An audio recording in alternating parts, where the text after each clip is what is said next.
আজ পৃথিবীর দিকে তাকালে মনে হয় যেন ইতিহাসে আবারও এক ভয়ঙ্কর সময় এসে দাঁড়িয়েছে। একদিকে বড় বড় শক্তিশালী দেশগুলো সামরিক শক্তি বাড়িয়েই চলেছে, নতুন নতুন জোট তৈরি হচ্ছে।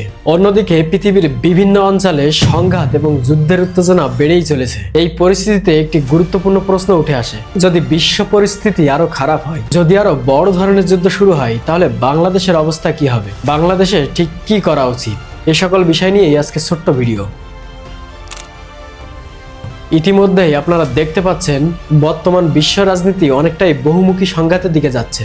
রাশিয়া ইউক্রেন যুদ্ধ পরিস্থিতি, মধ্যপ্রাচ্যের দীর্ঘদিনের সংঘাত, আমেরিকা ইসরায়েল ইরান ও ফিলিস্তিন যুদ্ধ পরিস্থিতি, তাছাড়াও এশিয়ার শক্তিশালী দেশগুলো সহ বিশ্বের বড় বড় শক্তিশালী দেশগুলো অলরেডি অনেক আগে থেকেই নিজেদের অর্থনৈতিক ও সামরিক প্রভাব বাড়ানোর তীব্র প্রতিযোগিতা শুরু হয়েছে। ইতিহাস বলে, যখন বড় শক্তিগুলোর মধ্যে প্রতিযোগিতা তীব্র হয়, তখন বিশ্ব রাজনীতি অনেক বেশি অস্থিতিশীল হয়ে যায়। বাংলাদেশ একটি উদীয়মান অর্থনীতির দেশ। লক্ষ্য করলে দেখা যাবে গত কয়েক দশকে বাংলাদেশ অর্থনৈতিকভাবে কিছুটা উন্নতি করেছে, দরিদ্রতাও কিছুটা পরিমাণে কমিয়েছে, পোশাক শিল্প রপ্তানিতে কিছুটা দৃশ্যমান অগ্রসর করেছে। কিন্তু এর পাশাপাশি অনেক ক্ষেত্রেই আমদানি নির্ভরও রয়েছে। যেমন বিশ্বের আধুনিক প্রযুক্তি যেটার উপর দাঁড়িয়ে আছে, যেটা ছাড়া বিদ্যুৎ ও বিভিন্ন শিল্প কারখানা চিন্তাও করা যায় না, সেই জ্বালানি আমাদেরকে অন্য দেশ থেকে রপ্তানি করতে হয়। তাছাড়াও বিভিন্ন খাদ্য এবং বিভিন্ন শিল্পের কাঁচামালও অন্য দেশ থেকে আমদানি করতে হয়। যদি বিশ্ব পরিস্থিতি আরো খারাপ হয়, যদি বিশ্বে আরো বড় যুদ্ধ শুরু হয়, তাহলে এসব সরবরাহে অনেক বড় সমস্যা তৈরি হবে, যার ফলে অর্থনৈতিক বিশাল চাপের মুখে পড়বে বাংলাদেশ। মধ্যপ্রাচ্যের এই সংঘাতে অলরেডি আমরা সেটা অনুভব করতে শুরু করেছি। বাংলাদেশের সামরিক ব্যর্থতার কথা যদি বলি, তাহলে প্রতিবেশী দেশ ভারত ও মিয়ানমারের তুলনায় সামরিক বাহিনীর আধুনিকায়ন ও প্রতিরক্ষা সক্ষমতা বৃদ্ধিতে বাংলাদেশ অনেক বেশি পিছিয়ে। এই পিছিয়ে থাকার কারণ কি? প্রতিবেশী দেশগুলো যখন চোখের সামনে তাদের সামরিক শক্তি বৃদ্ধি করে যাচ্ছিল, এমনকি এখনো যাচ্ছে, তখন বাংলাদেশের দায়িত্ব থাকা লোকজন কি ঘুমিয়েছিল নাকি এখনো ঘুমিয়ে আছে? না, তারা ঘুমিয়েছিল না। তারা তখন তাদের নিজেদের পরিবারকে অর্থনৈতিকভাবে শক্তিশালী করার জন্য দুর্নীতির সাগরে ডুবেছিল। হয়তো এখনো ওই একই সিস্টেমের মধ্য দিয়েই চলছে। বাংলাদেশের দুর্নীতি যতদিন পর্যন্ত না দমন করা যায়, ততদিন শুধু সামরিক সেক্টর কেন, বাংলাদেশের কোনো সেক্টরই উন্নয়ন করা সম্ভব নয়। একবার ভাবুন তো, পাশের দেশ ভারত অথবা মিয়ানমার থেকে মিসাইল হামলা হল, তখন আমাদের সেটা বুক পেতে নেওয়া ছাড়া আর কি কোনো উপায় থাকবে? না আছে কোনো আকাশ প্রতিরক্ষা ব্যবস্থা, না আছে পাল্টা হামলা করার মতো সক্ষমতা, না আছে ভালো যুদ্ধ বিমান, না আছে ভালো অ্যাটাক হেলিকপ্টার, না আছে কোনো ইন্টেলিজেন্স, না আছে ভালো গোয়েন্দা শক্তি। আছে শুধু দুর্নীতি, আর আছে কিছু অবৈধ অস্ত্রপাতি, যেটা আবার ব্যবহার করা হয় খাঁটি দেশপ্রেমিকদেরকে দমন করতে।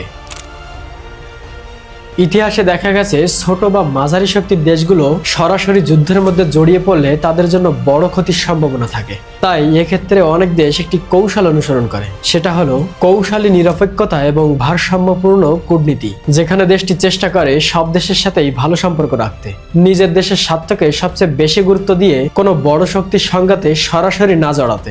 তাই বাংলাদেশের জন্য এই বিষয়টা অনেক গুরুত্বপূর্ণ। একটি ভারসাম্যপূর্ণ পররাষ্ট্রনীতি বজায় রাখা। বাংলাদেশের উচিত এমন পররাষ্ট্রনীতি বজায় রাখা যেখানে বড় বড় শক্তিগুলোর সাথে বন্ধুত্বপূর্ণ সম্পর্ক থাকবে। কোনো এক পক্ষের দিকে পুরোপুরি ঝুঁকে পড়া অনেক সময় ঝুঁকিপূর্ণ হয়ে যেতে পারে। তার উপর আবার আমাদের ভিত্তিহীন সামরিক অবকাঠামো। বিশ্বে যুদ্ধ হলে সবচেয়ে বড় ধাক্কা লাগে অর্থনীতিতে। তাই বাংলাদেশের উচিত অর্থনৈতিক নির্ভরতা বাড়ানো, তার মধ্যে যেমন কৃষি উৎপাদন বাড়ানো, খাদ্য স্বনির্ভর হওয়া, জ্বালানির বিকল্প উৎস তৈরি করা, শিল্প খাতকে আরো অনেক বেশি শক্তিশালী করা। সবচেয়ে গুরুত্বপূর্ণ বিষয় হচ্ছে প্রতিরক্ষা সক্ষমতা উন্নয়ন করা। যদিও বাংলাদেশ একটি শান্তিপ্রিয় দেশ, চারিদিকে এত সংঘাত ও যুদ্ধ দেখার পরও যদি আমরা দুর্নীতির সাগরে ডুবে থেকে আমাদের সামরিক সেক্টরকে উন্নয়ন করতে না পারি, তাহলে আমাদের মতো ব্যর্থ দেশ আর হয়তো খুঁজে পাওয়া যাবে না।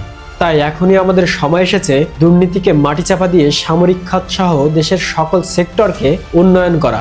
কারণ ইতিহাস দেখিয়েছে শক্তিশালী প্রতিরক্ষা ব্যবস্থা অনেক সময় যুদ্ধ প্রতিরোধ করতে সাহায্য করে। প্রতিবেশী দেশগুলোর সাথে ভালো সম্পর্ক রাখা বাংলাদেশের জন্য খুব গুরুত্বপূর্ণ একটা বিষয়। দক্ষিণ এশিয়ার দেশগুলোর মধ্যে যদি বন্ধুত্বপূর্ণ সম্পর্ক বজায় থাকে, তাহলে বাণিজ্য এবং সংকট মোকাবেলা অনেকটাই সহজ হবে, আঞ্চলিক স্থিতিশীলতাও বজায় থাকবে। ইতিহাসে আমরা দেখেছি দুটি বিশ্বযুদ্ধ পৃথিবীকে ভয়াবহ ধ্বংসের দিকে ঠেলে দিয়েছিল। লক্ষ লক্ষ মানুষের প্রাণহানি হয়েছিল, অনেক দেশ অর্থনৈতিকভাবে ধ্বংস হয়ে গিয়েছিল। কিন্তু একই সাথে ইতিহাস এটাও দেখিয়েছে যে দেশগুলো দূরদর্শী পরিকল্পনা, শক্তিশালী অর্থনীতি এবং কৌশলী কূটনীতি অনুসরণ করেছে, তারাই শেষ পর্যন্ত সবচেয়ে বেশি সফল হয়েছে। আজকের পৃথিবী দ্রুত পরিবর্তন হচ্ছে, বিশ্ব রাজনীতির পরিস্থিতি অনেক সময় অনিশ্চিত হয়ে উঠছে। এই বাস্তবতায় বাংলাদেশের সবচেয়ে বড় শক্তি হওয়া উচিত শান্তিপূর্ণ নীতি, শক্তিশালী অর্থনীতি, বুদ্ধিমান কূটনীতি ও জাতীয় ঐক্য। কারণ শেষ পর্যন্ত যুদ্ধ নয়, উন্নয়ন, স্থিতিশীলতা এবং বুদ্ধিমত্তাই দেশকে এগিয়ে নিয়ে যায়। যদি বাংলাদেশ সঠিক পরিকল্পনা ও দূরদর্শী নেতৃত্বে এগিয়ে নিয়ে যেতে পারে, তাহলে যে কোনো বৈশ্বিক সংকটের মধ্যেও এই দেশ নিজের অবস্থানকে শক্তভাবে ধরে রাখতে পারবে। দূরদর্শী নেতৃত্বে বাংলাদেশের অর্থনীতি ও সামরিক শক্তি এগিয়ে যাক। তো এই ছিল আজকের ভিডিও। ভালো থাকবেন, সুস্থ থাকবেন, আল্লাহ হাফেজ।